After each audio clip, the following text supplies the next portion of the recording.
Hey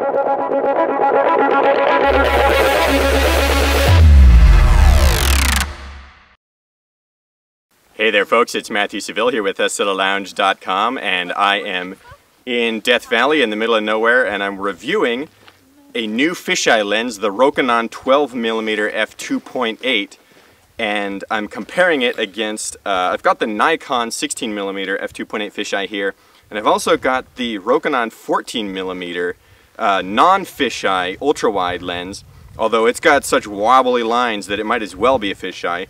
So that's part of the reason why I took such great interest in this Rokinon 12mm fisheye.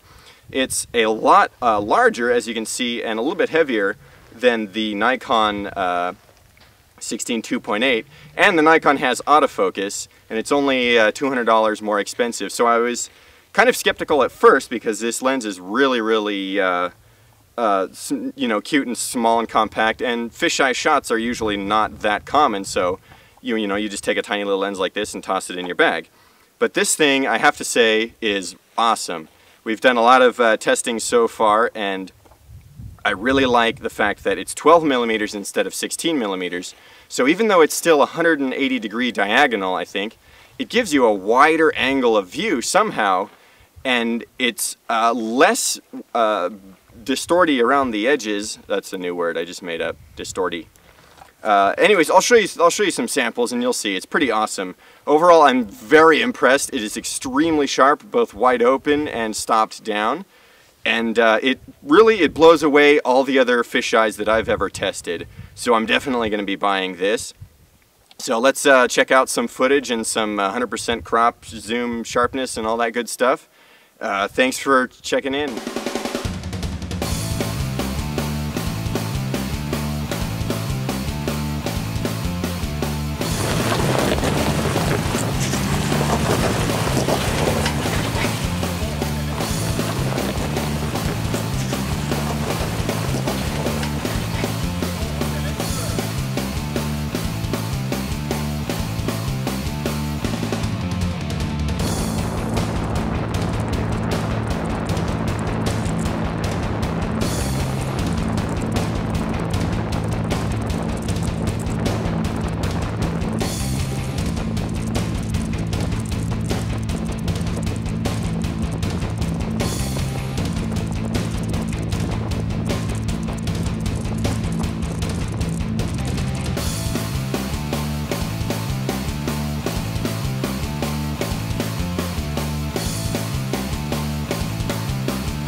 Alright, well, I probably should have used a GoPro for some of those car videos, but I was having way too much fun. And actually, you know what? The GoPro video camera itself, despite looking like a fisheye lens, may not necessarily be this wide angle of a view. In fact, I'm pretty sure it isn't, because I know I've read the specs somewhere and it says it has like 170-degree angle of view. And either way, the bottom line is that this Rokinon 12mm is the widest fisheye lens that I've ever used, non-circular fisheye, and it's just amazing overall. I will get into some crops and zooming and corner sharpness and all of that stuff in the written review, so be sure to click through to our site for that. But here and now in this video, what I really mainly wanted to show you guys was, well, you can see the goofy portraits that we have fun with. Fisheye lenses are always fun for that kind of stuff. But what I really wanted to show you guys was these images here. This is a sample of this is the Rokinon 14mm f2.8, and it's pretty wide. This is the Rokinon 12mm f2.8. It is so much wider, it's not even funny to go from this to this. And now if you look at this fisheye, you can see that the vertical lines here at the edges are not distorted. That's because I de-fisheye'd them, and let's look for the non-corrected versions of this. This is what it looks like this is what it looks like completely uncorrected on the 12mm fisheye. And now this is what it looks like with one pass in Photoshop, the Fisheye Hemi de-fisheye program. It corrects vertical lines and makes most vertical lines perfectly straight, but it doesn't correct horizontal wobbling as much.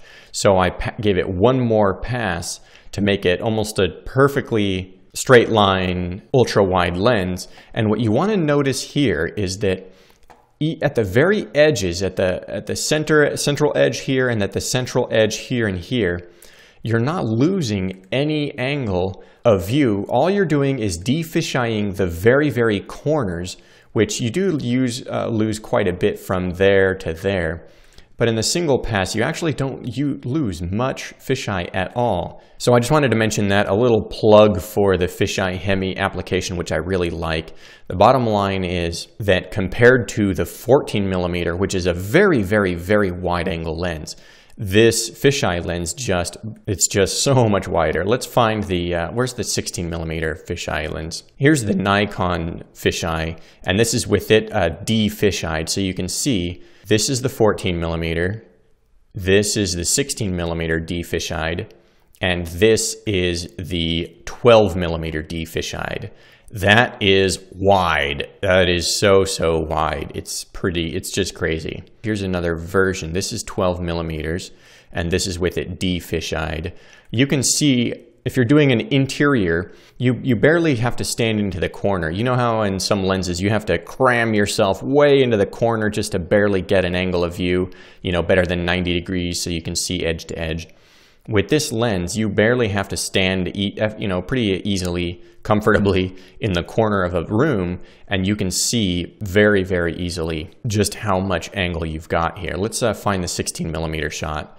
That's the 16mm shot. That's the 16mm shot de-fisheye'd using the Lightroom profile for de-fisheyeing. See how it just loses a ton more angle using Lightroom's de-fisheye program. It's just really, really not good. Here's the 16mm de-fisheye'd using Fisheye Hemi, and here is the 12mm de-fisheye'd using Photoshop and Fisheye Hemi. So you've got a significant wider angle of view there as well. And then once again, using the 14mm non-fisheye just seems like so less wide that it's just funny to think that this is such a wide angle lens, and yet it's still not even close to being as wide as the 12mm. That's only 2mm, folks. It's just incredible. Anyways, let's filter the blue images and just look at a couple more photos here. This is what it looks like without the, here's with and without the correction. You can see just how little information at the corners you're losing when you de-fisheye the lens like that.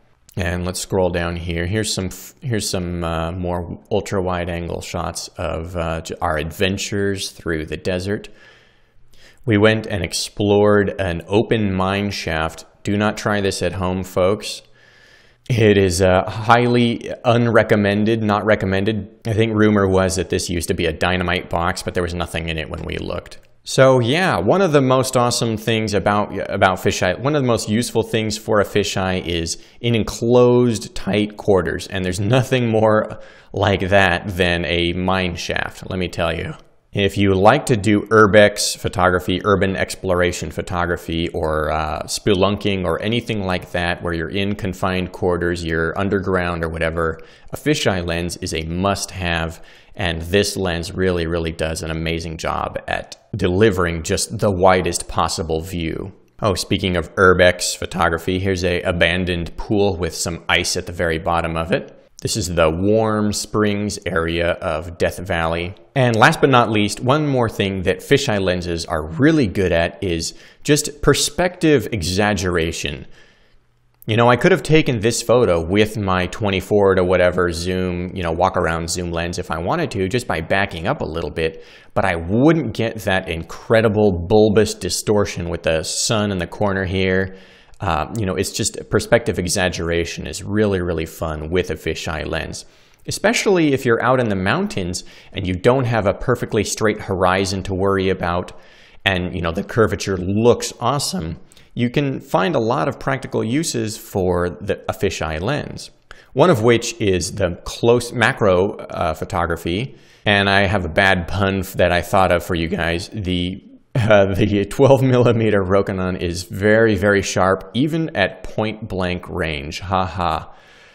You can see, well, this is at f/16, but take my word for it, or check the written review, that even wide open, this lens is extremely sharp, even at close distances, and it's just a delight to shoot with. I had a blast using it, and I'm definitely going to be buying one. I may even sell my Rokinon 14mm non-fisheye in order to help pay for this lens.